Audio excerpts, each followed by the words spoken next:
What is up, wrestling fans? Welcome to episode number 673 of the Smark Out Moment Smack Talk Hot Tags of the Week podcast. I am not your host as always. For the past few episodes, it has been my co-host here, Callum Wiggins. What is up, wrestling fans? Welcome to... I won't do the whole thing for that, but yeah, it was better to be in the sidecar where I belong. No, you belong in multiple different spots on this podcast. You hold on before very, very well. Very appreciative of that. If anybody did not check out those episodes, go check that out. Callum had ran down some of the hot tag stuff, some of the Wrestle Dream content. I tried to listen to as much of it as I could while I was away. Of course, I ended up being pulled in a million different directions for a million different purposes that got in the way of that. But I wish I would have been able to chat up that whole set of news and stuff with you guys, and glad to hear about like the good stuff that you enjoyed in Wrestle Dream and all that. And we're obviously going to continue on and talk about like the ramifications of that stuff going forward and all, so we'll kind of touch on some of those points of view. I guess I didn't introduce myself. I'm Tony Mango. I forgot about that part. Been gone long enough that I guess I forgot how that works after thousands of episodes of this show. You know who I am, you know what we're doing here, you know how we normally do things. We always want you guys to drop your comments below on YouTube or anywhere else that you are. Hop on over to the Discord server for any of those channels to talk about anything at any moment that you want to. But if you are on YouTube, or if you're all over this place, click on all those different buttons so you can see to help us out on a whole different set of platforms. On YouTube in particular, we got the like button on this video. Double check that you are subscribed, ring that notification bell, because we are going to be going live for the NXT Halloween Havoc 2024 post show immediately following the pay-per-view on Sunday. Not going to be doing that on the TNA Bound for Glory side of things, but we will give our predictions for that in a little rundown here. And we've got the join button, gets you access to the same stuff as the Patreon. You get the Darkcast tier, the Pick Your Poison tier. You also have the Ad Block Forgiveness tier, $5 and up, gives you access to early content if we post anything ahead of time. Redbubble and TeePublic is where you can pick up merchandise. Even $1 a month on those different tiers, though, helps out quite a bit too. Same thing as the little thanks button. There you go. A lot of that stuff is out of the way. And the hot tags from the past few weeks, I completely have lost track of any topics that I wanted to kind of touch on and give my opinion about. That's okay. I'm sure people could probably fill in what I would have said for a lot of those things anyway. I actually missed out on a lot of the content in the past 2 weeks or so. Like, I haven't watched a single episode of Raw during that because every Monday night ended up being like, let's all get together and do stuff, and then the plans change and all this. I kind of like haphazardly watched some episodes of like SmackDown and Dynamite and all. I watched NXT when I needed to, and I did the coverage for like Wrestle Dream.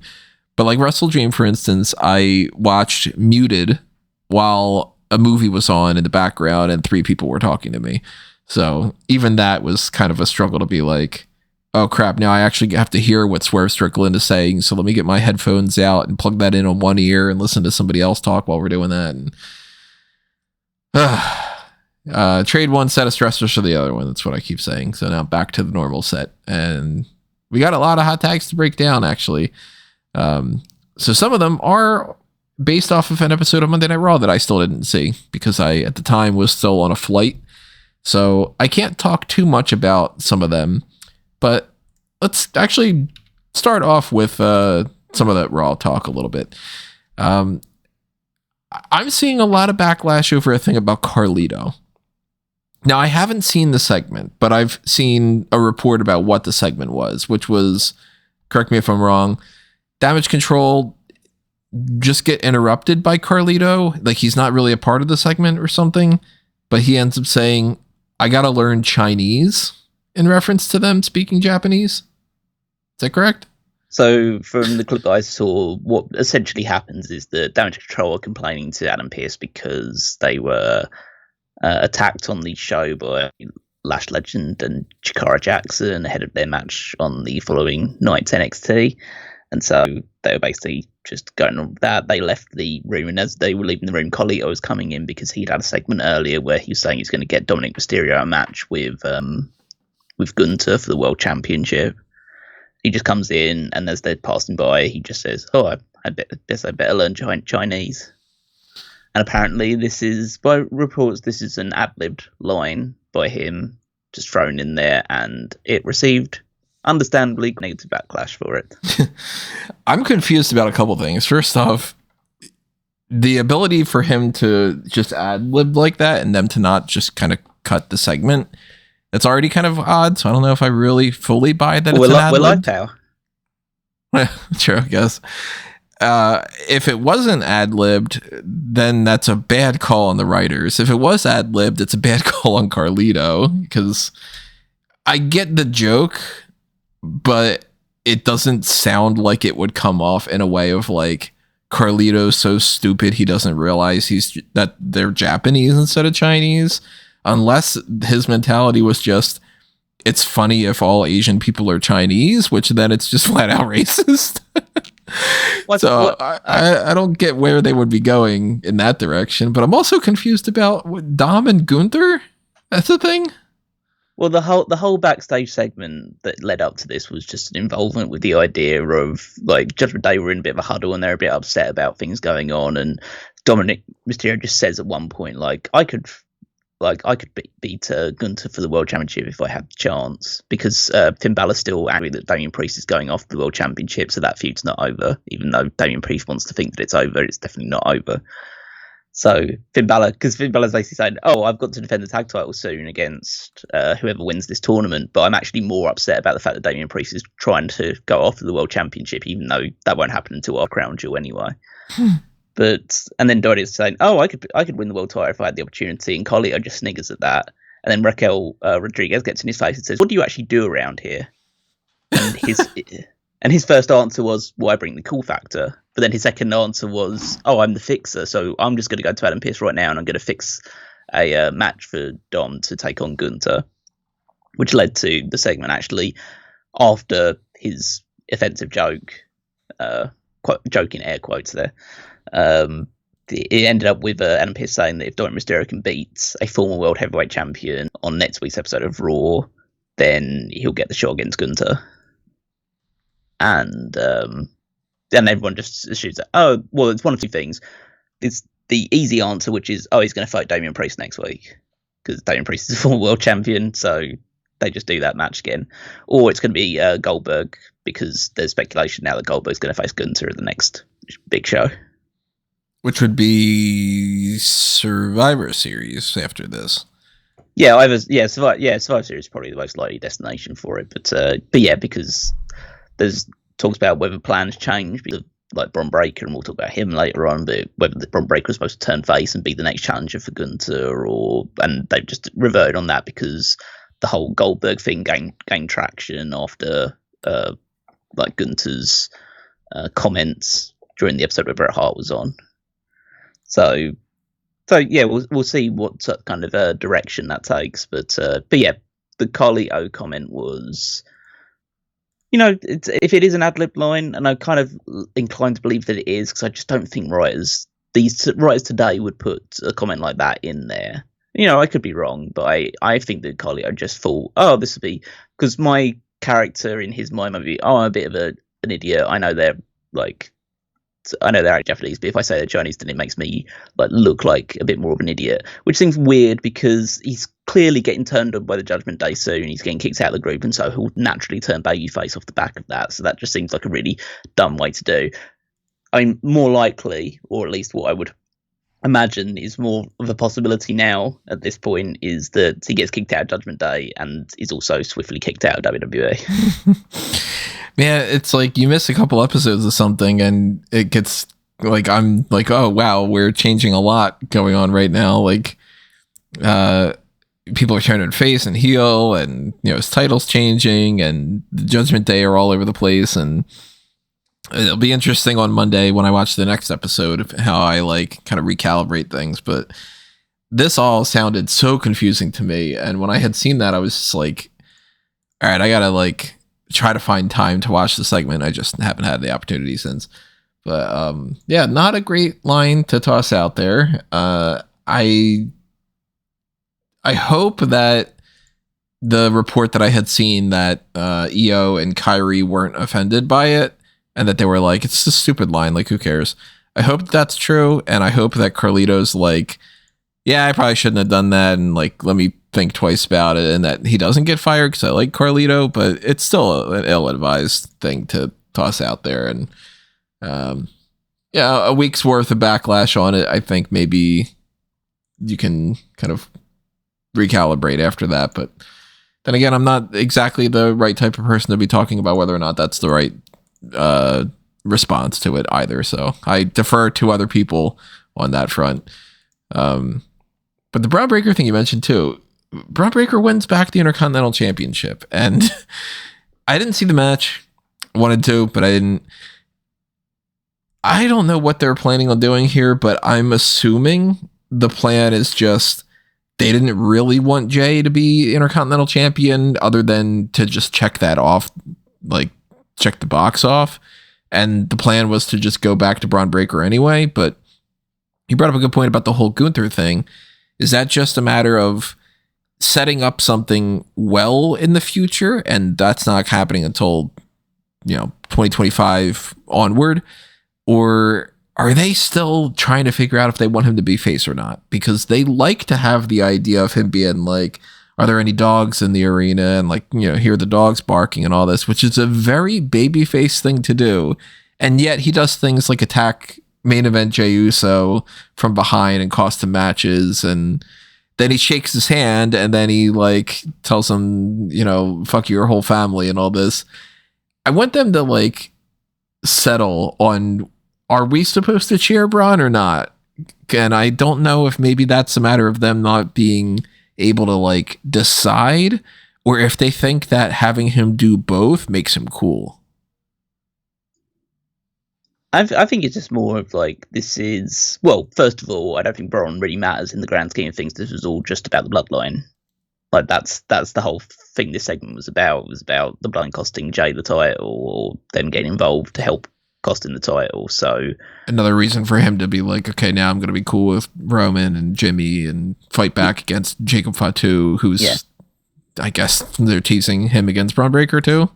Yeah. I mean, and also because like SmackDown happened after the hot tag, so I just have to say that like it was like, it's really like lazy writing, at least from my opinion, which was the case of like they had said on Raw they had like Jimmy Uso come out and like, or at least like go backstage, wants to recruit Jey to help, and Jey says no. So why did Jey go to SmackDown at all? Like, what was the whole purpose of him going to SmackDown last Friday? He just went there and then confronted them, and then said the absolutely hilarious defeated no yeet to Roman Reigns, which is like one of the just like, like, I know that's his phrase, but it's just, quite embarrassing that that's like the big like, like, oh, I don't trust you anymore. I want to, or I'm not going to hook like team up with you guys anymore. Just say no yeet and just walk away, shaking your head. But so he's just brought all of this on himself for no reason. Because if he hadn't showed up on SmackDown, which he had no reason to do, because he's a Raw guy, and he said explicitly on Monday he doesn't want to be involved in this stuff anymore. He just goes over there, gets himself involved, and then the Bloodline do what they do, and he loses the title. So yeah, so I think the Bron Breakker thing, I think it's part of, you can feed it into his character, in that you can make the argument that his character is someone who adapts quickly and learns from his mistakes, because the first time he challenged Sami Zayn for the Intercontinental title, he lost, but then the next time he had it, he learned from those mistakes and managed to beat him. So he's a Jey Uso the first time he faced him one-on-one, and then he's like, I know obviously he got some bloodline assistance here, but he's learned from his mistakes and he beat him this time. So there's the idea of Bron Breakker's not infallible. He's a guy with a great deal of potential, but he's still young and he makes mistakes and he gets hot-headed, and that costs him matches. But in the end, he's still got enough potential and raw power that he does end up winning more than he loses. So that's a story you can tell with Bron. And as I say, it was just a backdrop to the inevitable War Games match that we're getting at Survivor Series. So that it was just a parts play with that, and it means they can say that Jey Uso is a former Intercontinental Champion now if they want to. Mm-hmm. Yeah, I mean, a big hullabaloo was made over the idea that like he's the X number of persons in the Bloodline family to win that belt, and like first ever singles title that he won, and all this. So it's more, I guess, the accolade is in the bag. Now we can just move on and go back to the status quo or something. But, when all these people asking me about these heel and face turns and stuff, and they're like, what's Bron Breakker? I'm like, I don't fucking know. He's one of those like tweener-esque. He's a heel 1 minute. He's a face another minute. I'm not going to keep changing him around until they like settle on something. And I guess now on Monday, I'll see what they do, and they end up like maybe settling, and then I can kind of bounce back around. But as far as I'm aware, nothing other like kind of crazy stuff happened on Raw. There was like the tag title tournament thing going on, so that's continuing, which like we got like War Raiders and like New Day and some other people involved. Talk about that, I guess, like when later on we get further into that. I didn't see either, though, the return of Lilian Garcia. And the context for me with that was just spotty Wi-Fi in like an airport of getting a bunch of messages from people that said something along the lines of like Samantha and then a sad face. And I was like, well, first off, who's Samantha? Who are we talking about? And then it became like Samantha Irvin. And then it's like, all right, well, what did she like? What's happening? Is she like, injured? Is she like, did she pass away or something? And then it became, okay, she's gone. Okay, but what happened? Did she leave? Did she quit? Did she whatever? Did she get fired? So it was a while for me to figure out that it was just Samantha Irvin decided to leave WWE. I guess she gave them notice a few months ago, according to a tweet that she had put out there. And she's been replaced potentially permanently, but also, according to some other reports, not necessarily permanently, by Lilian Garcia. I'm not a fan of Samantha Irvin leaving. I liked Samantha a lot, so that sucks. Yeah, that's the big story that a lot of people will be super upset about this, is that Samantha Irvin is no longer there, because a lot of people would gravitate very much towards her and her strong announcing voice, and the fact that she showed quite a lot of like emotion during different results as well. I mean, they even had like cameras trained in on her when like the like after the results happened, just so they could catch what she was looking like or how she was reacting to the results she just saw. So that's one thing. Obviously, that's kind of out of nowhere for a lot of people, even though like she says that it was it's been about like 6 months, or at least several months, since she handed in a notice. So they knew, and they had Lilian Garcia ready there to take over from her on this week's show. Lilian Garcia made numerous botches on the mic. Did she already? That's it. Yeah, she made a mistake on her first like announcement. Like the first announcement of the show, I think she mispronounced the word contenders. It's not even like got somebody's like weight wrong that she wouldn't memorize the facts of, for like mispronouncing a new person's name she's not familiar with. It was just contender. Yeah, but it's also she said something similar to containers rather than contenders. And then there was also some issue where there was a match that was later on where she was she announced Joaquin Wilde and Cruz del Toro were there when they weren't for the LWO's match.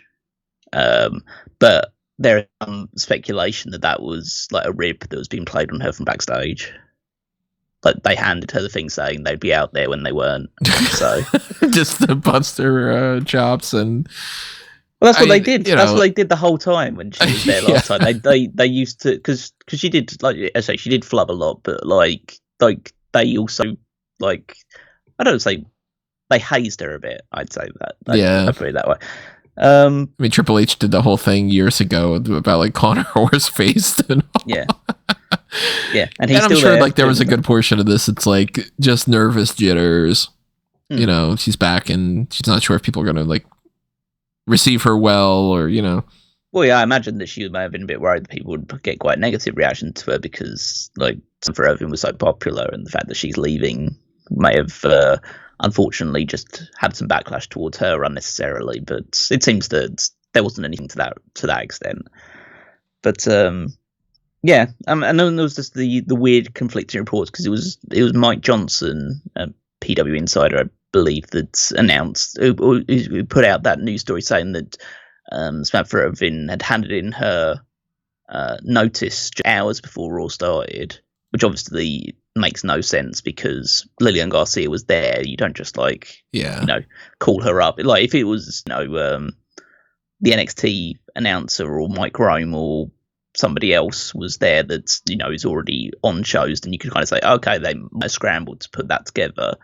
But the fact that it was Lilian Garcia means that, they knew well in advance that she wasn't going to be at the show. But it does kind of lead into a lot of like whispers and stories I see online now about how WWE PR is feeding, or WWE in particular backstage people are feeding false information to reporters in order to try and discredit them. I wouldn't blame them. I think I would do that same thing if I were in their shoes, just to kind of... stop people from being able to get all the information out and kind of make people a little bit like less trustworthy of those reports. If not just to be like keeping kayfabe a little bit, but also to try to mask when something bad happens. I probably would do the same. Aren't you the same person that says that people should just be honest about stuff? Oh, exactly. But if I were an evil company, I would totally do that. That's the thing. Okay, yeah. Oh, yeah. I'd say I have morals, but if I were a company, I would be doing that. That's what I'm getting at. Yeah.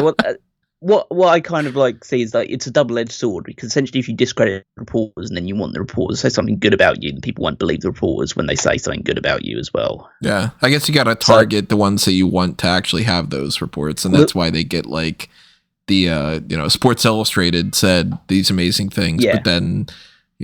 Somebody like the wrestling media, like a Meltzer or somebody, then like, fuck you, he got that wrong. Well, Meltzer's the big one actually, because I also seen the stories about like the whole situation with Kevin Owens is the fact that there's a lot of people. Well, there's the idea of is he going to re-sign with WWE? Yeah, like he still hasn't re-signed yet, right? Yeah, whereas kind of the whispers are around that he re-signed with WWE like months ago. And that they're just trying to hold off of it as a two-pronged thing. One, so they can kind of tease the idea that he might jump to AEW. So when he does re-sign, it makes it feel like it's a win that they've recaptured Kevin Owens and kept him from going to AEW. And two, it's to kind of get people like Meltzer and other people to report that he might go, because if we don't know that his contract is being re-signed, then he might go to AEW. And then when they re-sign him, it makes him look like more of an idiot as well. So that's what their PR does, and their PR is very, very strong, and it's a well-oiled machine. But yeah, it just seems like there's a lot of these stories coming out that are trying to either discredit the journalist or discredit the talent they're talking about. Because I wouldn't be surprised if they also put that story out there to make Samantha look worse. If the idea was either to do it for to make the Mike Johnson look bad because feeding him wrong information, or to make Samantha look bad because if the story got around and people started to get the idea that she essentially just walked into Raw and said, I'm leaving, and then just walked out, that doesn't make her look particularly professional. Right. So we don't know what the rationale is behind it, but she very much cleared up the situation as soon as she possibly could, which is well within her rights to do so. Yeah, we'll see what's next for her. Ricochet's already said he's not going to AEW. I doubt that would have been the reason why she would leave anywhere. I presume this is to pursue her singing career. Yeah, I mean, the ability for her to leave for AEW is on the table. She could just have been like, I don't like not traveling with my husband and spending more time with him and all, so I'm going to go to that company. And, it's well within her right to do that if she wanted to. I just don't think that that's going to happen for multiple different reasons. One being, do you really want to choose to leave the bigger company that's most likely paying you more than what you would get in AEW? I mean, Tony Khan breaks out the bank for a lot of people, so it's, he could potentially pay her more. But I think he would spend more of that money on people that are like actually in-ring wrestlers and rather than the other kind of personnel. But I mean, even Tony Schiavone was just like, we've got Justin Roberts and we've got the Arcady, whatever her name is, girl, and like they got rid of Dasha, and I don't think that she's going to be coming and whatnot. But another report about like wanting to spend more time with her daughter or so. And yeah, I mean, maybe she just wants to do other stuff. She's been getting more and more popular, and maybe she's getting more and more offers that she wasn't able to do. And I don't blame her if that's the case, because we've seen plenty of people, Lilian included, where if you try to do other stuff in your career and it doesn't work out, WWE probably would just welcome you back. Happened with Kathy Kelly. Happened with God knows how many different people over the years. So my thing, I'm not the biggest Lilian Garcia fan in like the grand scheme of the full history of ring announcers in WWE, where like the Fink is number one. Nobody's going to touch him. Nobody is better than him. Samantha, I think probably at this point had reached number 2 status. And that's saying a lot. I like Mike Rome, but he is kind of bland in some ways. He's just solid. Like he's rock solid kind of guy. I like Justin Roberts a lot. He was very much high up there. Maybe he's in contention for that number 2, number 3 kind of spot. Lilian has had a lot of great moments over the years, and she held down the fort for a long time and all, but not my absolute favorite. Just way better than a lot of the other people, but they've had dozens upon dozens of really terrible ones that I don't want to see return. And I still keep harping on this idea that I think what they could do if they wanted to, they probably don't want to, I'd love to see them try Mr. Kennedy out for this role. Like, that guy's got such a good voice and he announced himself so well. I would love to hear him be the ring announcer for WWE and just, I don't know, try it out. See what happens. It's probably never going to happen, but I'm going to keep putting it out there in the universe.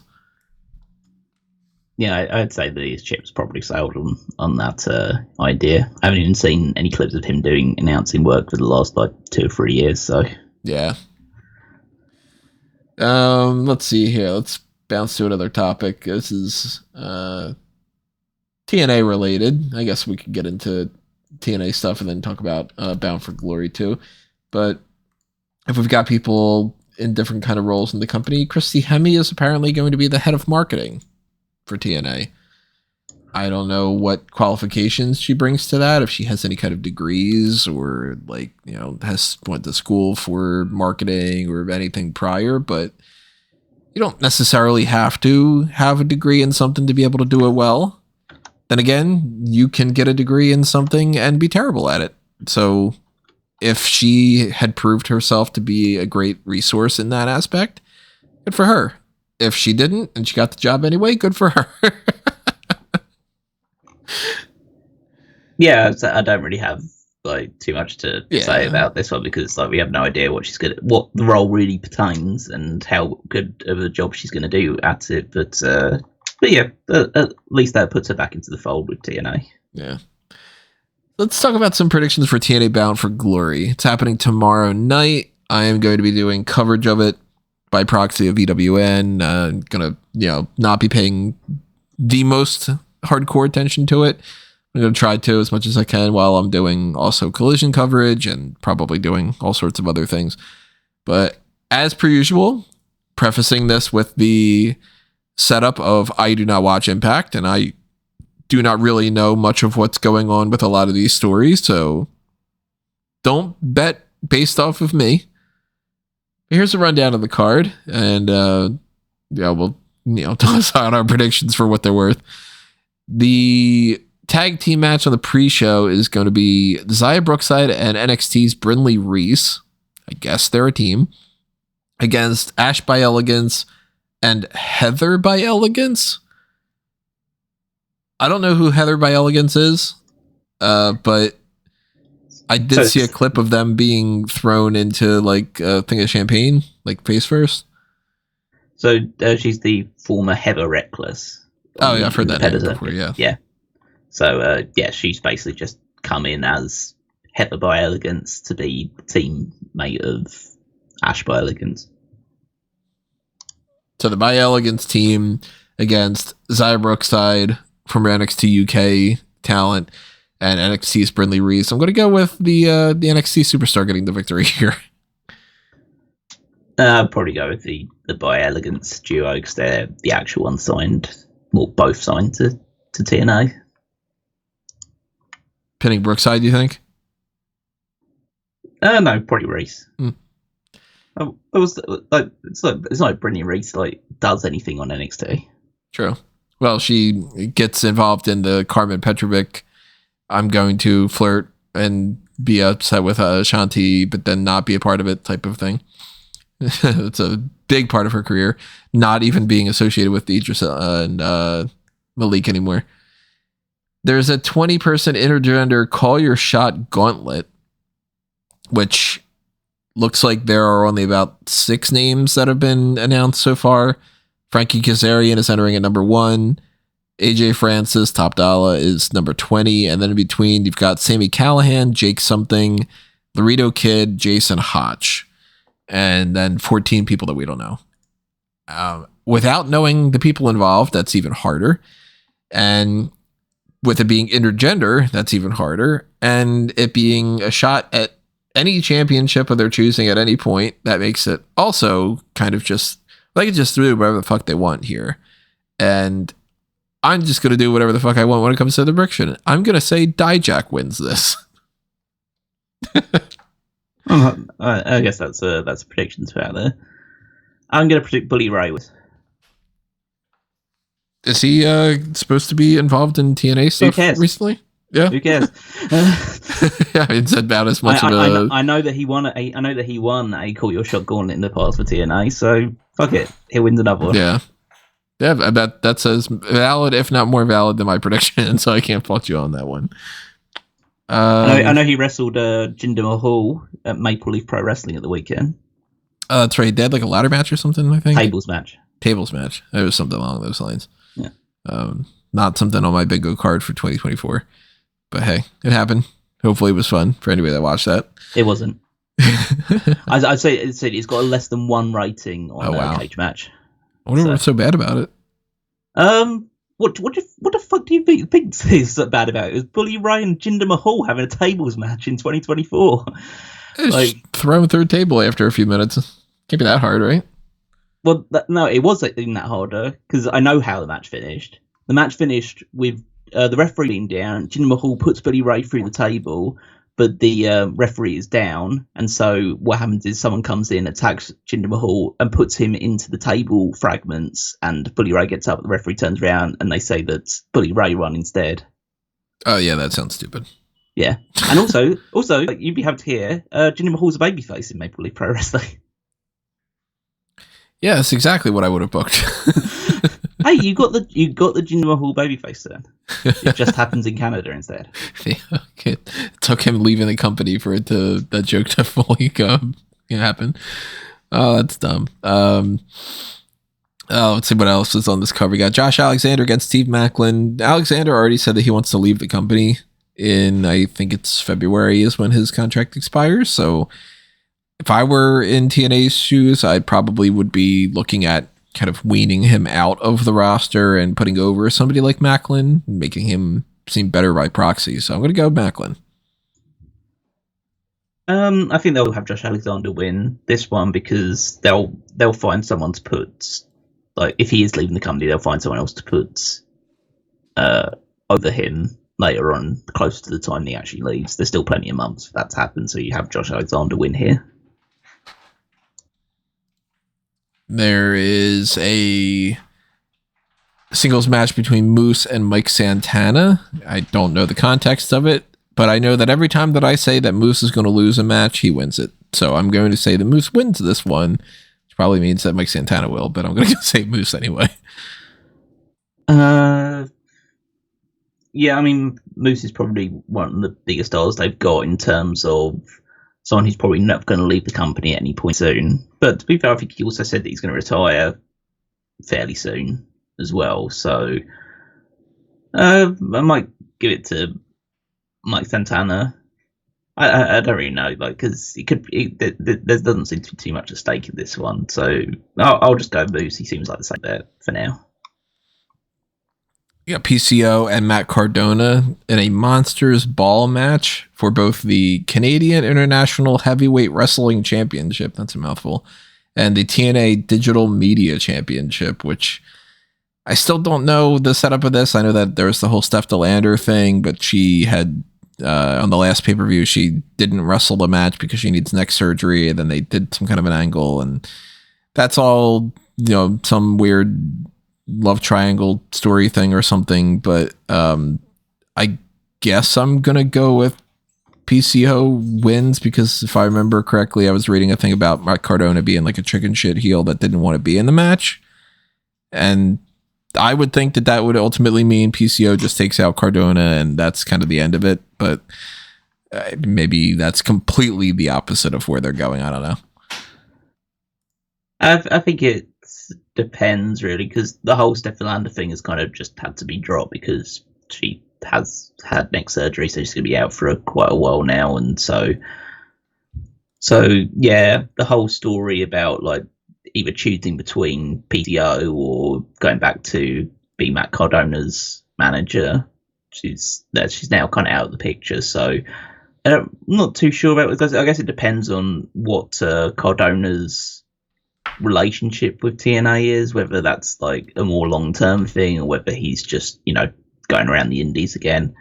So I think they would, if the opportunity is there, they'd probably put the title on Cardona because he's more of a compelling figure. But it's Monsters Ball as well, so because it's Monsters Ball, I guess I'll go PCO retained. I do think we're going to get a title change when it comes to the 3-way Full Metal Mayhem match for the TNA World Tag Team titles. Yeah. Exactly. The Hardys are going to beat the System, Brian Myers and Eddie Edwards, as well as ABC, Ace Austin and Chris Bay. It's got to be the Hardys. Yeah, they'll win the tag titles here. So yeah. But I don't think that the women's tag titles are going to change hands. I think Spitfire is going to retain over Rosemary and Wendy Chu. TNA Knockouts World titles, World Tag Team titles are, something that could very well change hands if they wanted to play around with that. But they did this thing on NXT this week where Wendy Chu attacked Tatum Paxley, and she put her in a trunk and like locked her in there, and then she was just seen like pushing her backstage. So the only thing I can think of with that is that Tatum Paxley just pops out of the trunk and like distracts Wendy Chu, and that leads to them losing. Well, you're saying that she took the trunk all the way to show. I think they're going to have her wheel that in. No, I think that the story is that Rosemary and Wendy Chu are going to convert like Tatum Paxley onto their team. Some of their voodoo hex magic stuff. Sure, why not? So I think I'm going to go with them to win the titles. Yeah, play around with it. Put an NXT person, give them a championship in TNA. I'm down for it. Like, it doesn't mean anything to me when it comes to the TNA World Tag Team Knockouts Championships and all. What else we got? We got Vikingo against Mike Bailey for the X Division title. This one, it sounds like it could go either way for me, and it all depends on contract stuff, because it seems like they like Mike Bailey a lot. And of course, it seems like they like Vikingo a lot. As far as I'm aware, he's not signed anywhere at the moment. I might be wrong about that. But if they want to try to make a play for him to join TNA, putting a title on him is a great way to potentially try to do that. And if he is interested in signing some kind of a short-term deal, they could just give him that, and then, 6 months from now or whatever that expires, then he's gone. But it could also just mean that they have him for a match. They thought it'd be fun. Mike Bailey retains, and that could be the end of it. So I'm gonna just say, what the hell? Why not? I got no money on this. I'm gonna have to say that the title changes hands.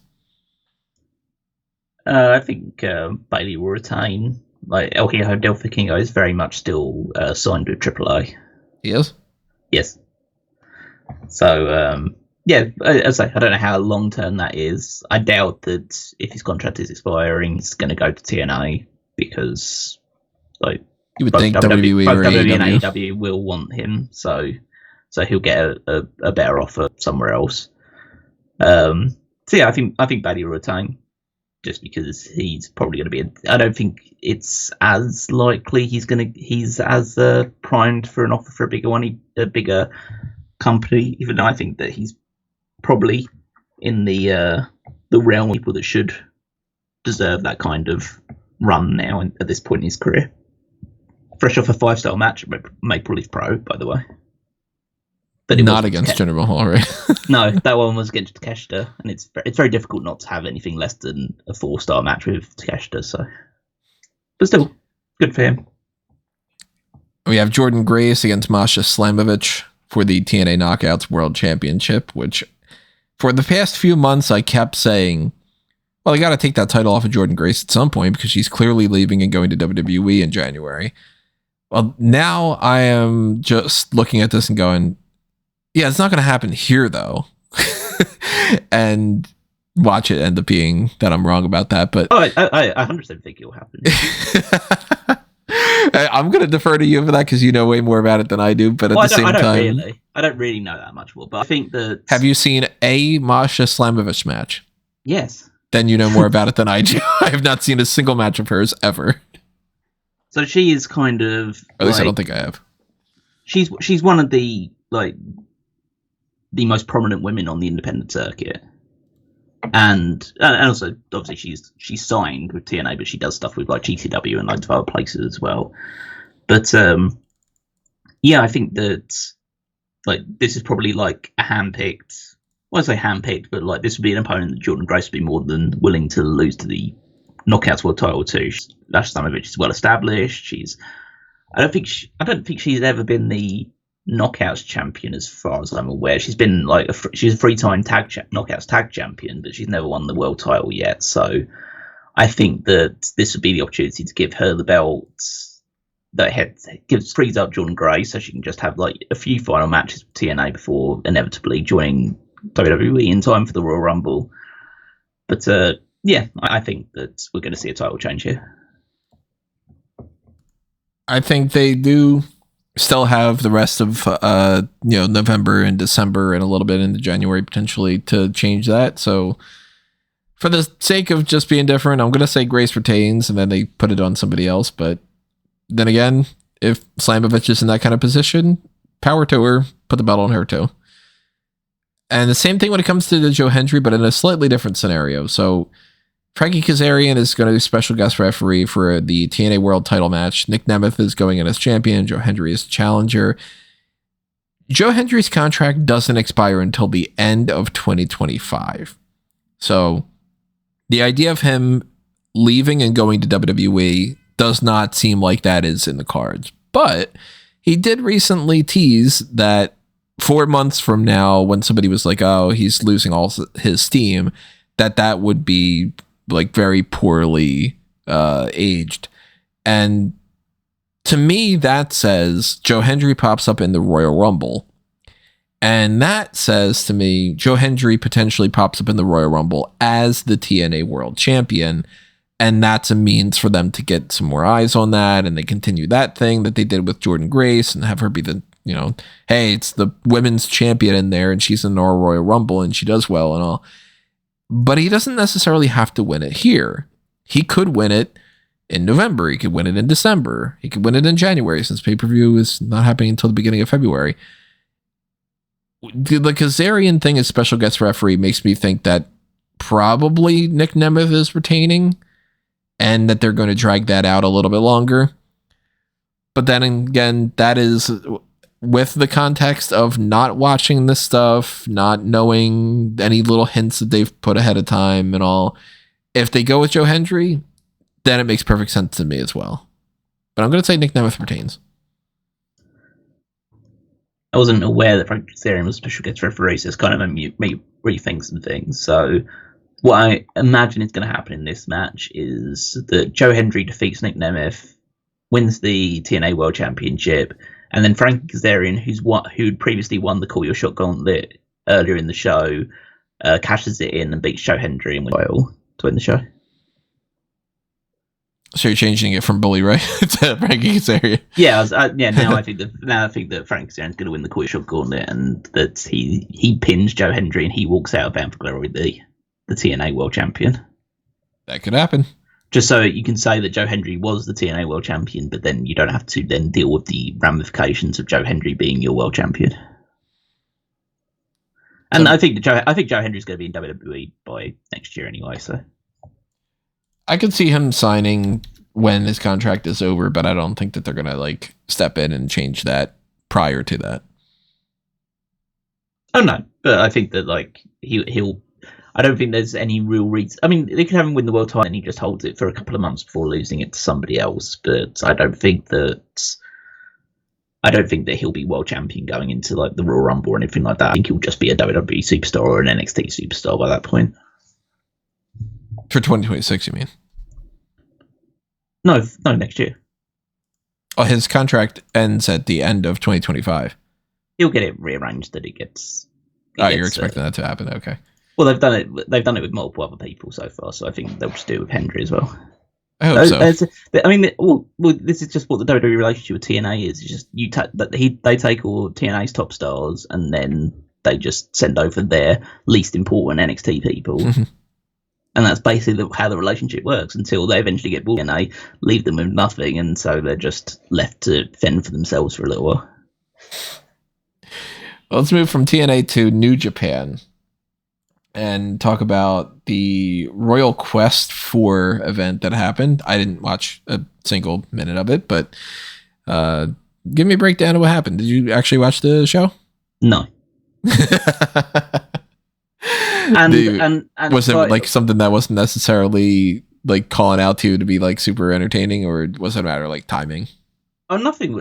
Like, there was nothing of any value on this entire show, and by all accounts, people that have watched the show and I've heard from, there was nothing that was worth watching. Like, I typically go to these UK-based New Japan shows. There was zero interest because the main event was Zack Sabre Jr. versus Sonada, and it would be cool to see Zack Sabre Jr. walk in to the show as like IWGP World Champion, but like, there's only so much that Paul that can give.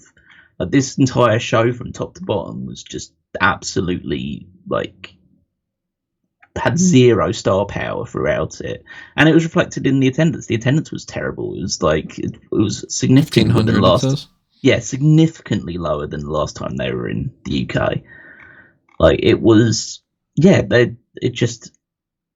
just nothing to it. I mean, go through like the results here. Like, obviously the pre-show match doesn't really matter too much. The Bullet Club, like, so Robbie X is the mystery partner. Robbie X is like a good guy on the, like, he's a good talent on the UK independent scene, and so he's going to be teaming with Taiji Ishimori as part of Bullet Club to in the Best of the Super Juniors Tag League, and they obviously defeated CPF. But yeah, that's like, that's just a fine little junior tag match. Azumi and Danny Luna defeated Kanji and Mina Shirakawa. Okay, that's fine. Probably one of them's going to get a shot at Mina Shirakawa's Rev Pro British Heavyweight Champion, Women's Championship. So that we'll see how that goes. Kosei Fujita defeated Michael Oku. They're somewhat pushing Vegeta, so fine. Yosuji defeated Drilla Mahoney in a really boring match, and Yosuji is still nowhere near getting seems to be like all the momentum that he once had as like this upstart guy that was immediately challenged for the world championship in New Japan just seems to completely evaporated, and he's pretty much directionless going into Wrestle Kingdom. Same thing with Shota Umino defeating Khan Newman, another really boring match, and Shota Umino is just DOA now.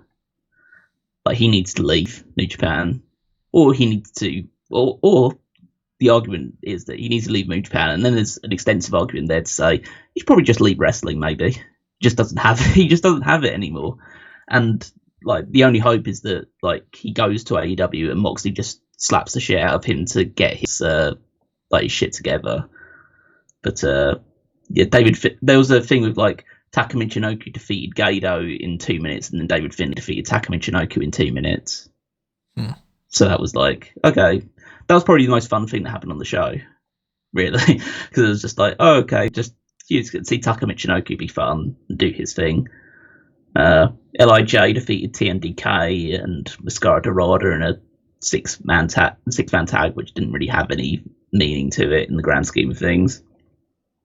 TMDK defended their openweight tag titles against Toshi Tanahashi and Tomohiro Ishii. Like, will be probably the second to last time Tanahashi ever appears in the UK before his retirement. And that was fine, but again, nothing to write home about. And then the main event was, again, another like technically fine match, but like you knew what the result was going to be before you even walked into it. And yeah, I mean, Zack Sabre Jr. is not going to win the championship and then immediately lose it in the UK to Sonata. Yeah, exactly. And so, because it's Sonata as well, who's just such a there's just zero connection. There's just zero oomph about him whatsoever as a main event guy. Then you just can't find yourself like being gripped into any match that he's involved in. So yeah, it was just a very much a nothing happening show. And based on like the attendance numbers for this, and considering the fact this was a UK show and you had Zack Sabre Jr. coming in as your world champion, it still drew that badly. Doesn't really bode well for his time as a potential major drawing champion for Wrestle Kingdom. So we'll see how they decide to approach that. I don't think there's that much opportunity for him to lose the title between now and Wrestle Kingdom. Like pull the eject button and just give it back to Naito so he can defend it against someone else instead. But yeah, as I, by all accounts, this is a pretty ho-hum show. Who was their current prediction of who he's going to fight at Wrestle Kingdom? There isn't one. For Zack Sabre Jr.? Yeah, no one knows. You have no go-to person that you're thinking?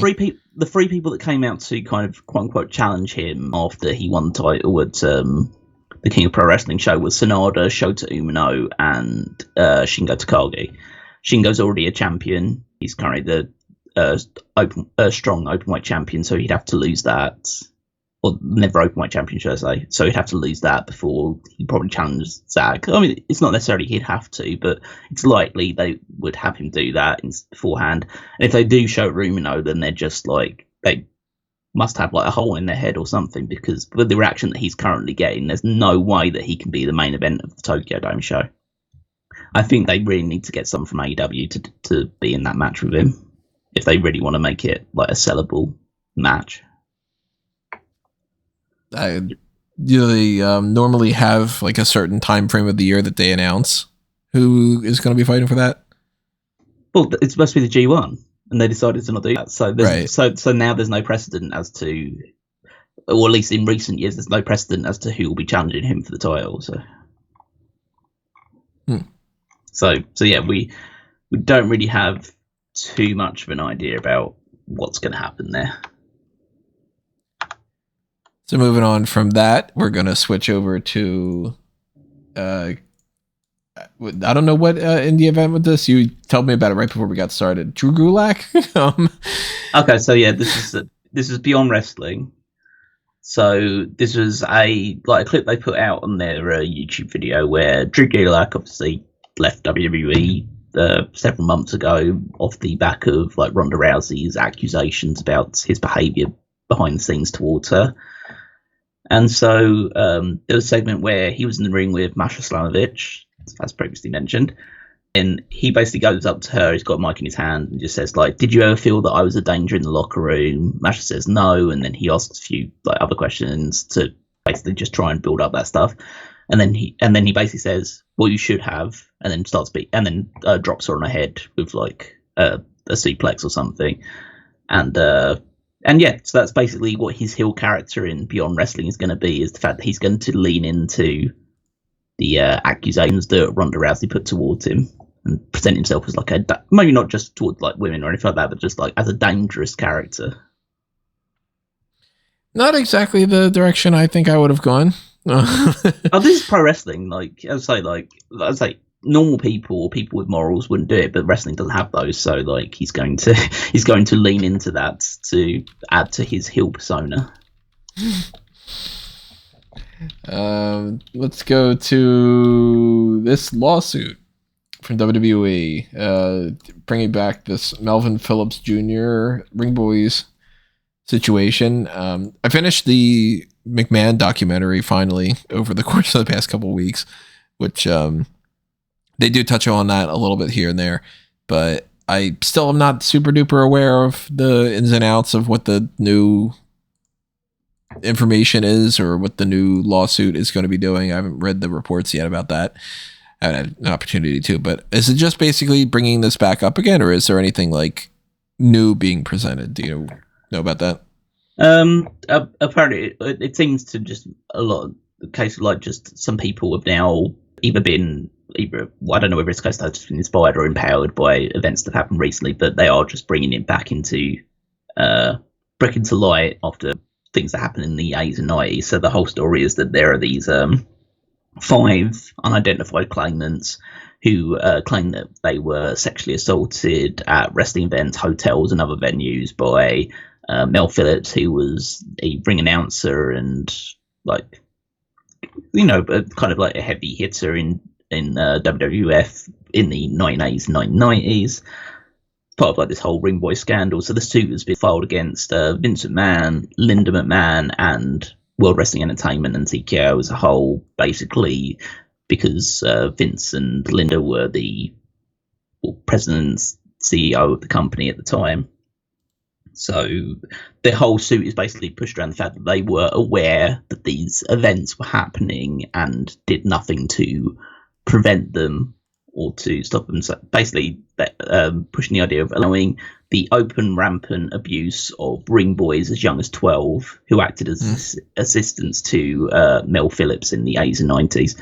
So Mel Phillips was, as I say, it was kind of well known, or like an open secret, but behind the scenes about his proclivities, and he was released or fired from the company at some point in the 1980s, but then was brought back later on in I don't know if it was in the same capacity or a similar capacity, but it was kind of speculated and alleged at the time that Vince and Linda were very much aware of what he was doing and said that he was brought back on the proviso that he could never do that stuff again, and then he ended up going back to doing that stuff again. Phillips died in 2012, so it can't be brought against him, and he wouldn't be able to face charges for any of the stuff. They wanted to go that route, so they're looking presumably to seek damages from WWE for what happened to them.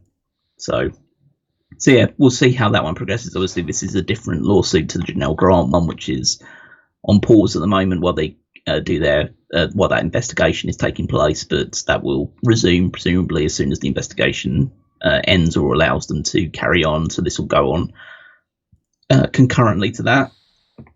So yeah, I guess it's kind of like just a case to just stay tuned and see how this one progresses as well, and hopefully at least one, if not both of these things, kind of really stick the dagger into the man a bit more. I am all for people that do something wrong getting their comeuppance, and hopefully truth comes to light. And I don't know why people do these kind of things. I don't know why people can be terrible. The disgusting people out there. Yeah.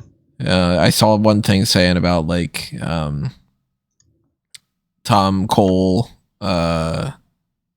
brother, saying that Linda was like the more likely one that like covered things up back in the day and all.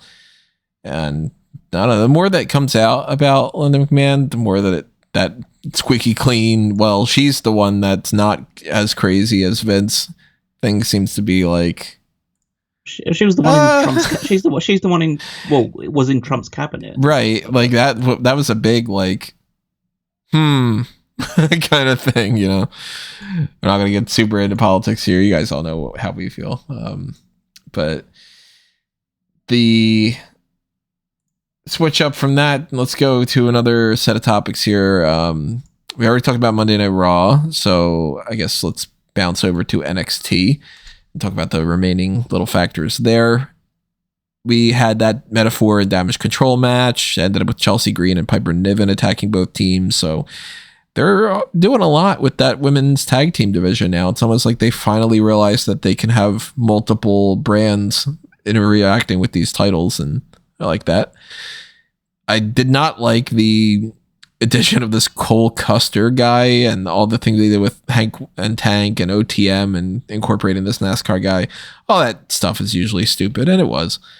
I still don't know the name of the blonde girl that is involved in this Ashanti the Adonis, Carmen Petrovic story. They don't seem to really want to tell her side of the story yet. Already mentioned the Tatum Paxley thing. Lexis King is going to have an NXT Heritage Cup match next week, basically because he said to Charlie Dempsey, we've got great facial hair and we both have dads that were legends in the business. And then Dempsey's like, yup, you got a match. But I like that they made it to where Lexis King's like, I can't find a corner man because nobody likes me. Can you appoint one? And Ava's just like, no, that's not how it works. So it'd be interesting to see who gets in his corner. I'm assuming that's Ora Mensa, but maybe somebody else is going to be doing that. They're continuing to do this whole thing with Nathan Fraser and Axiom, and Fraser set up a tag team title match for next week after he got slapped by Javon Evans. So Evans and Cedric Alexander are going to be fighting for those tag belts next week. I'd love to see them win those belts. I don't think that the Supersonic duo should continue to keep telling this same exact story with nothing happening, but we'll see about that. I am not a fan whatsoever of the change to the card of the tables, ladders, and scares matches being a pinfall-based match for Obafemi and Tony D'Angelo. That is beyond stupid. So funny. It's like you just had Femi take a pin. If he wanted Tony D to retain, he didn't even need to have a rematch to begin with. But if you wanted him to retain, he could have climbed the ladder, and then you can avoid having Femi take another pinfall loss. Because you chose to do this as a ladder match. Obafemi's going to win. And then if you would just have Obafemi win, then it's like, why the fuck did you have him lose to Tony D in the first place? You could have just beaten him the one time, and he didn't even need to do a rematch. But even if he did need to do the rematch, then he could have just retained then too. Like, why have Femi lose the belt and take a hit just to win it back? I don't see the point. Just so they could give Tony D an actual title rather than just the Heritage Cup before he probably gets called up at some point. We're gonna see how that plays out on Sunday, but I don't like that at all. I mean, they did the backstage segment. Aren't they going to be teaming Obafemi up with Nikita Lyons? Maybe. It kind of seems like it, and it seems like Nikita Lyons might have been the one that attacked Adriana Rizzo. So that does make me lean a little bit more towards Lyons probably pops out and gets involved in this match, and Femi probably wins, and that whole thing. I don't think Nikita Lyons pops anywhere because that would involve her moving with any real speed. Well, she can move at a quick speed. It's just whether or not she can move after she does that ends up being the case. One quick burst can happen with her. Delta's been renamed Zarya, and they did not plan out the end of that show well, because they did a whole stupid thing. We talked about it at a Halloween Havoc preview about the whole, let's have, if you win this match, then you can get a title shot. Okay, well, it doesn't matter if you win it or not. Okay, so it's spinner's choice after spinning the wheel, because the wheel's going to tell you who's going to be in the match, but it doesn't even tell you what type of a match it is. Oh, and by the way, here's Zarya by the end of the show. That's a mess. It seems like they're mad about that, and they have every reason to be, but they also should be mad at themselves for planning that, because it's stupid. And now I guess we're going to just see how that works out on Sunday. And we already talked about the ambulance match thing. We talked about the Tony D stuff with that and all that. So I think that kind of runs down everything that happened on NXT. If I'm forgetting something, let me know, everybody. And then we've got AEW stuff to start breaking down here. I don't think there's any other hot tags that I had written down, but again, if we forgot something, let us know in the comments. So, quick little things. Jericho is apparently selling this vodka seltzer thing. Grape is Jericho. Like Jericho himself, this seltzer is a force to be reckoned with. Infused with real fruit juice and charcoal filtered vodka, it delivers bold flavor and effortless refreshment. I can't imagine. I don't like grape flavored stuff to begin with. I don't like vodka or any kind of alcohol, and I don't even like soda. So like the carbonation on top of that, all of this sounds terrible. If anybody wants to drink a can of this and tell me how the hell it tastes, go ahead. But Jericho is not just in the news for that. He's also in the news for winning the ROH World Championship on Dynamite in that ladder war with Mark Briscoe. And I have not seen any, and I mean any, response to this other than people not liking it. And I can't imagine that there's a purpose to it other than potentially that they think, again, if Jericho is holding the championship, that they can negotiate some kind of better television deal, even though anybody would have, in that kind of position would be able to be like, yeah, they're probably just going to take the belt immediately off of Jericho and he's not going to be a part of that. And this is just a bait and switch. I don't like how much of a rewind everything is in Jericho's story in 2024. He's just doing exactly the same things he's done before, but kind of just on repeat mode. And now he's the Nueve instead of the Ocho. I don't like it. Yeah, I mean, it's not the greatest thing because, Jericho isn't that anywhere near his peak anymore, and him being a world champion, admittedly of a promotion where the world champion doesn't appear pretty much ever, isn't the greatest look whatsoever, because it is pretty much going to, and the likelihood is it's pretty much going to be the same kind of story or the same presentation of when he was the FTW champion, which is him just fighting against random guys. Like, seemingly he's going to fight Tomohiro Ishii based on what happened after the match. He might get a rematch against Briscoe and all of that stuff. I mean, the likelihood is, I know some people will speculate in that, Jericho winning means that maybe they've got a TV deal, because the idea of Jericho being the more marketable face of Ring of Honor speaks to them. And I'm not saying that is an impossibility, but he was the Ring of Honor champion beforehand, and everyone said that was because they got a TV deal, and they didn't get a TV deal last time, just 2 years ago. The likelihood is that I think they just feel like they need a marquee match for Final Battle.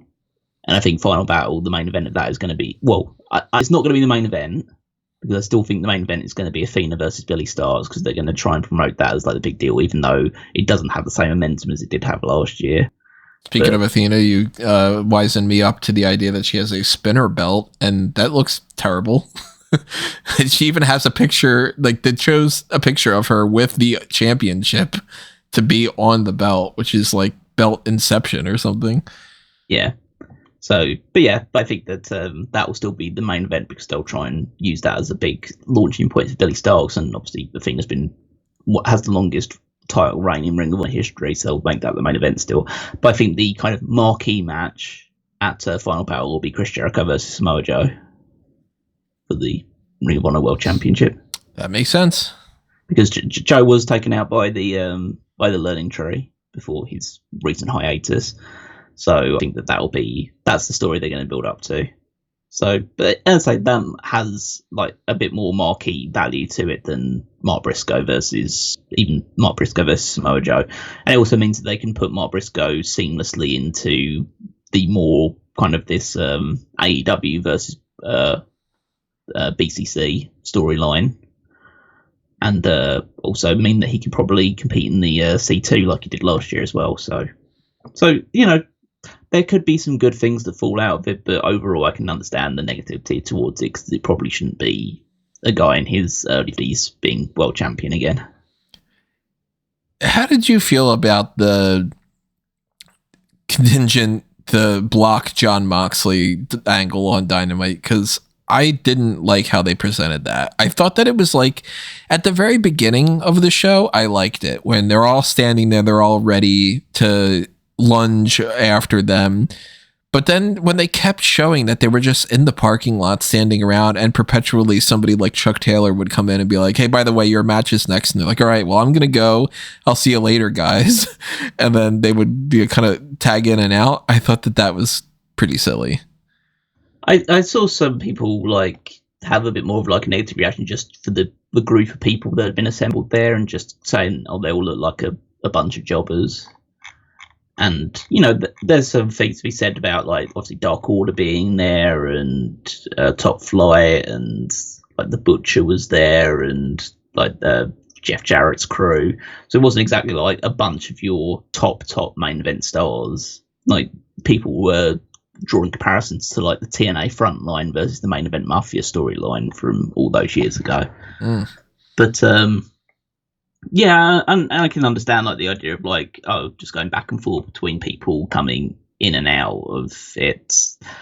Yeah, that's like I think the whole presentation is the idea that these are just the people that see for now the issues, whereas everyone else is dealing with their own shit at the moment. Like you've got Hammond Pages focusing on Jay White, and obviously Jay White's dealing with that as well, and Swerve's focusing on the MVP and that side of things, and just other people just getting involved with their own business or wrapped up in their own stuff.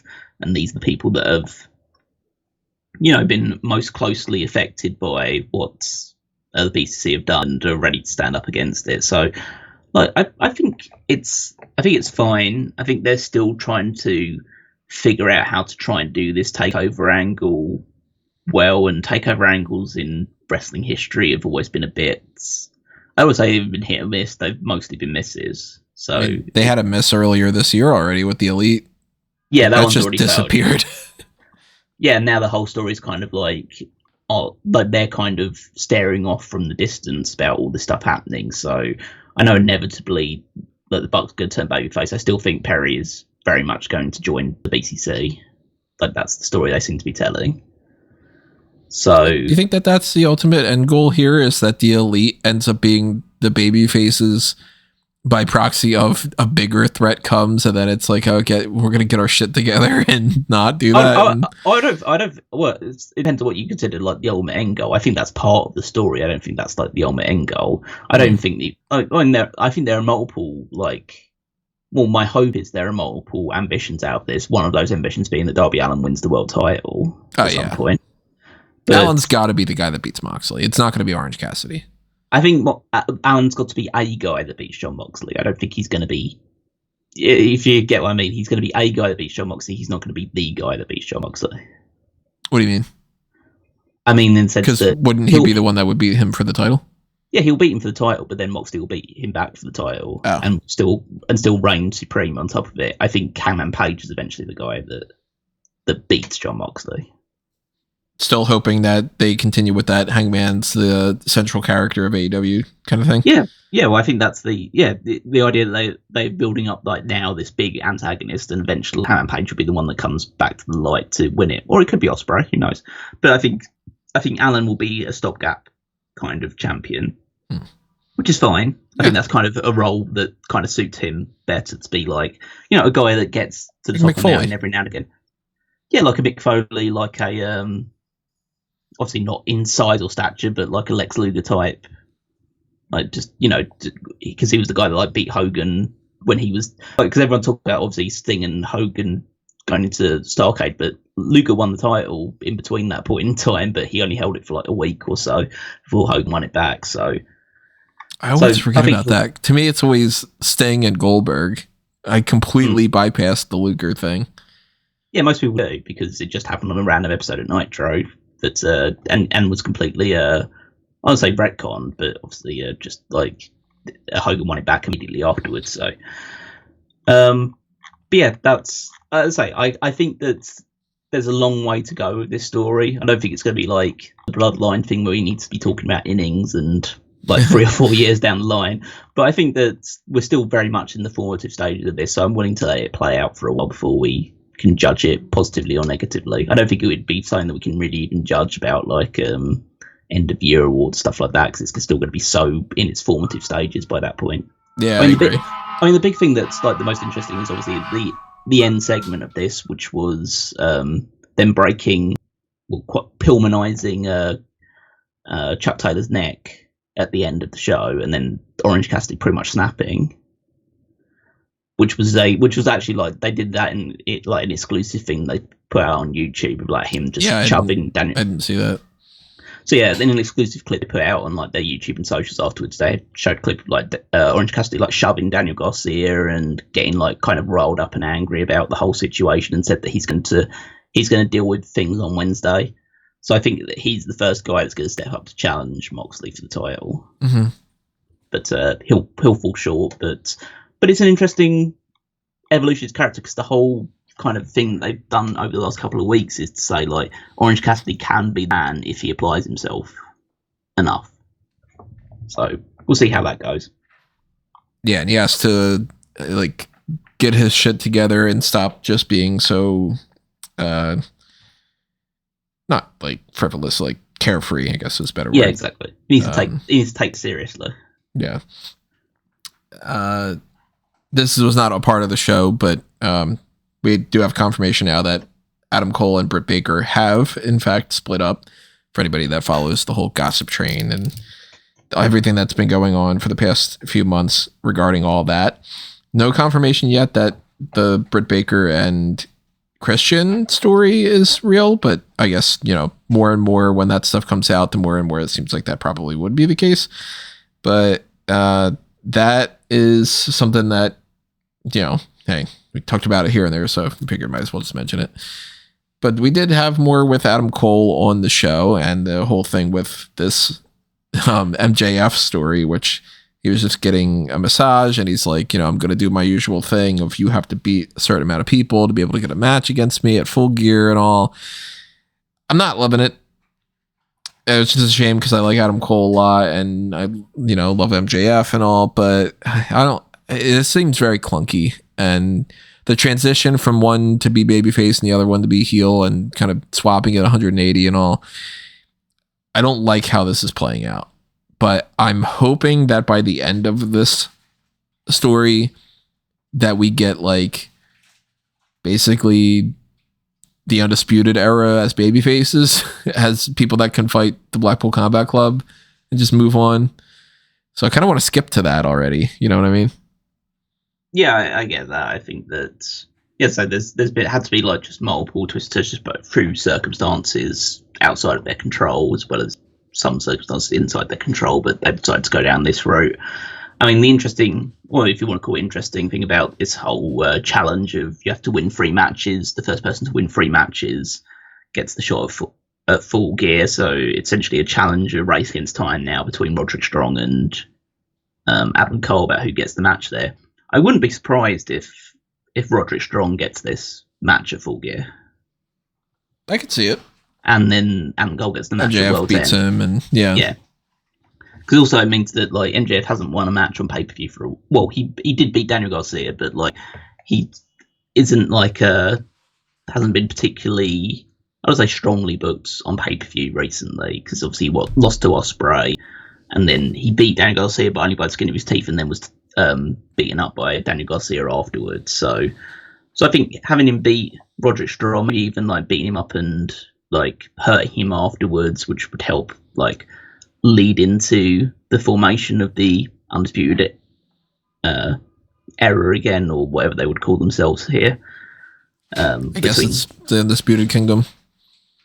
Well, it could be, but I imagine that they might have the Kingdom join Max instead. Yeah, and then that way you can just move Kyle O'Reilly over from the conglomeration if you want to take him out or something. Yeah, and then it'll be those 3 against Max and the Kingdom. So the Elite Era, maybe, I don't know. Yeah, but yeah, they went by the Undisputed Elite before, didn't they? Yeah, but obviously the Elite aren't involved in this one either, so they have to figure out another name to do for just those 3. But yeah, as I say, we'll see how. Again, it's something that's like still in its early days. We can kind of see how it plays out leading into Full Gear. There's still a little bit of a while to go before we get there. So I like this new formation of the Don Callis family quite a bit. Yeah, it looks pretty good, yeah. I like that Lance Archer and Brian Cage destroyed their jobbers, and I loved the promo from Kyle Fletcher on this. I thought that was great with him shaving his head and all. Best promo that I've ever heard Fletcher cut. Yeah, he's definitely like stepping up now. I've seen he was on a weather program, or just like a morning show thing, and he was doing the weather for like a local just thing for promotion for AEW, and I've seen him now with like the shaved head look, so it looks good on him. Obviously, like the hair thing was just, it's a means of separating himself away from Will Ospreay. The whole point of the promo is to say like, I'm nothing like you, and to basically say that by stabbing back, he's just basically doing what Will did in the past to Okada and Kenny and people like that. So he's just there to try and kill all the comparisons. He's going to fight him soon. So yeah, this is a means of stepping him up. This is going to be like big for Cole Fletcher's future in AEW. He needs to, I think he started off well with this promo, and he's doing well in terms of like the attack that he did on Ospreay earlier. And I've always thought that he's a great wrestler, and he'll have some great matches with Ospreay off the back of this. Yeah, he is going to be in my contention for most improved for the year for me. I could see that potentially going to him at the end of the year awards. Oh, he definitely is like definitely in contention for that. Yeah. And the last talking point that I have in mind was about the private party stuff. But is there anything else you wanted to touch on? Oh, actually, there was the thing with Ricochet getting the card from MJF, not MJF, MVP, a different set of three letter acronym from starting with an M. I think Ricochet needs that card so bad. I think Ricochet should definitely turn heel and join MVP's group. Oh, there's too many heels in AEW right now. I don't think you can really do that. Turn some other people babyface. Ricochet needs it. There's a couple of things, like Shelton Benjamin had he had a solid match. I think that obviously it wasn't at the level of the match that he had with Lio Rush last week, but he beat Sammy Guevara, so that's like another good thing for him before he faces Swerve next week. The women's title thing is again not just getting a lot of attention whatsoever. They had Anna Jay beat Mariah May in a Battle of the Belts. Yeah, like contenders match, Battle of the Belts, so she'll get the title shots. I don't know if it's next week or the week after, but she'll lose obviously that title match. But they haven't done a huge amount to build it up. They've just like backstage, they just had Mariah May was walking out of the locker room with Anna Jay's luggage. Anna Jay tried to fight her. Christopher Daniels keeps getting in between this stuff. That's basically what he's doing now, is separating the women. And then the other women's match on the show was Camille defeated Queen Aminata. I saw some clips. Well, obviously I watched this match, but then I saw some clips surfacing online of Camille looking pretty slow and sluggish in this match. Yeah, I saw that. Yeah, I don't think she's got a great deal of stamina, and with people that are a level higher than people that are working on NWA might take some time with her, because if she doesn't step it up against Chris Statlander is going to expose her pretty badly, because Statlander's great. So, but it'll be a powerhouse versus powerhouse match. I imagine Statlander will win to set up the match with Mercedes, either at Full Gear or later down the road. But yeah, that was the only other thing of note, really. But and the Hook stuff with Christian Cage. Oh yeah, that's right. Yeah, Christian Cage, this guy that ended up attacking Hook, and he said that attacked Taz, and told Hook that this isn't what it seems like, and now Kip Sabian. He's part of the group after low blowing Hook and saving Christian, and Christian immediately turning from like, get the fuck away from me, to, oh, this guy's willing to low blow somebody and help me. I got another underling. Okay, now get in the corner and listen to what I fucking say. Yeah. I love Christian. He's so great. I would say, just from my perspective, like, I think this is last chance for Hook now. You mean as far as like breaking out? Yeah, I think that he's had too many false dawns. And I just don't think that he's brought enough to the table. Like, he's always had something of an aura about him when he started, but ever since he started losing some matches or actually getting involved in proper storylines, as opposed to just you coming out and beating guys in like a matter of minutes, ever since he's actually started to get involved in storylines, having to do promos, having to be a bit more of a well-rounded character, he's consistently fell a bit short.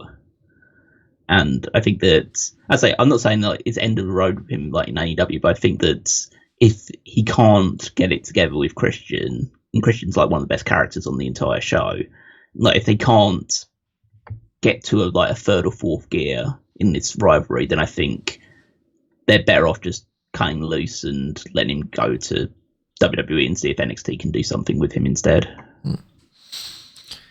Cutting loose might end up happening with Private Party. They teamed with Daniel Garcia and they beat the Young Bucks and Jack Perry in a trios match for the finale of the show. But that led into them saying, since we won that match, we deserve another title match for the World Tag Team titles.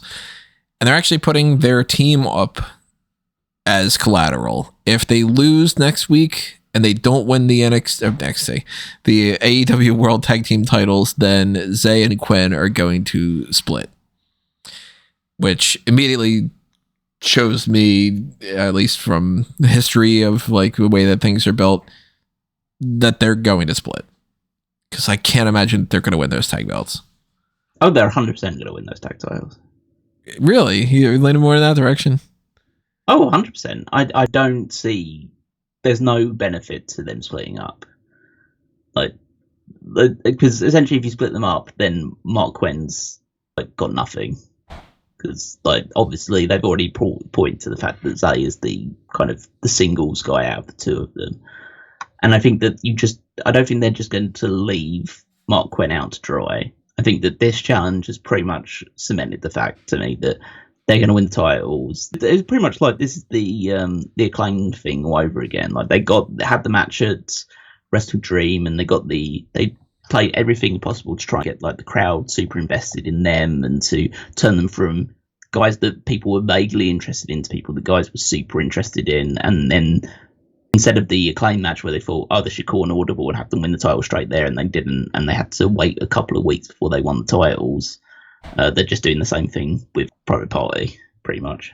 So yeah, I'd put a decent amount of money on Private Party winning.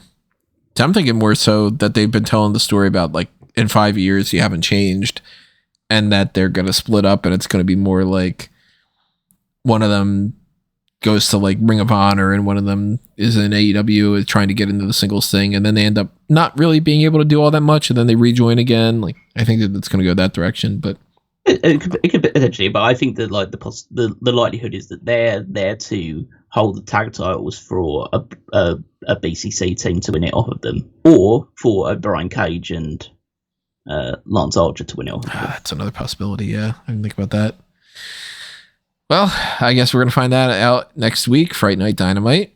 And tonight we've got SmackDown. I don't even know what the lineup is for SmackDown because I've been so out of it, but I guess it's follow-up from the previous week and all. As far as I'm aware, there's nothing crazy that's supposed to be happening tonight. No news stood out to me about it when I glanced at it earlier. Let me just double check again. I forgot to mention about the Motor City Machine Guns. My God. Yeah, they popped up last week. So, did you see their debut? I saw their entrance and I saw the finish to the match, but I wasn't able to actually watch the show. No, I didn't obviously watch the whole match. I don't even. I know they won. I didn't even see the finish of it, but I did see the entrance and the is the term anti-pop? Did they not get? I saw it on mute. Oh, okay. Yeah, it was a very I would say it wasn't a kind of who are these guys type of reaction, but it was a case of you could tell that only a certain percentage of them either knew or care who they were, and obviously they didn't come out with their familiar music or looks stuff like that. It was very what the current group that makes the music for WWE? Def Rebel. Yeah, it was very much their take on. Did it start with "We are the Motor City Machine Guns"? Da da da da da da. I don't know if you remember off the top of my head. I don't think they went that far, but it was very much a. It definitely didn't hit in the same way as their TNA thing did. So. Well, they're fighting DIY tonight, so I'm going to be paying a lot of attention to that because I do like the Motor City Machine Guns, and DIY is one of my favorite tag teams. So we got Cody Rhodes and Gunther having a face to face. I've been completely MIA from this whole setup of Crown Jewel, but sure. Yeah, I wanted to see that in different capacity, and they're doing it in that way. So, yeah, we'll round out some more discussion about that when we get to Crown Jewel predictions and everything, and the next coming weeks. For now, though, that is the setup of the hot tags that I've got written down. And as always, remember, drop your thoughts in the comments below and tell us your thoughts on any of these topics, anything else we forgot about, your reactions to our reactions, and so on and so forth. And the next time you're going to be hearing from us is going to be the NXT Halloween Havoc post show from the pay-per-view on Sunday. But we got some other stuff on smarkmoment.com in the meantime and all. So stay tuned there. Obviously, going on over to fanboysanonymous.com and show some love to the Blue brand. But hop on over to the link tree at amangotree.com and find links to all sorts of different things. Make sure that you're following all of them. And you're following me at Tony Mango. Make sure you're also following Callum. Yep, you can find me on Twitter at Wigmeister14. You can head on over to smarkamoment.com to read the power rankings every single Saturday over there. That's my weekly contribution where I rank the WWE superstars based on their previous week's performances. And while you're there, you can also check out the Fantasy League, also at www.fantasyleague.com to see how our teams are doing, who is picking up points as we head towards Crown Jewel, the next big, fork in the road before we head towards all the other events leading into WrestleMania and we crown our eventual winner for this season.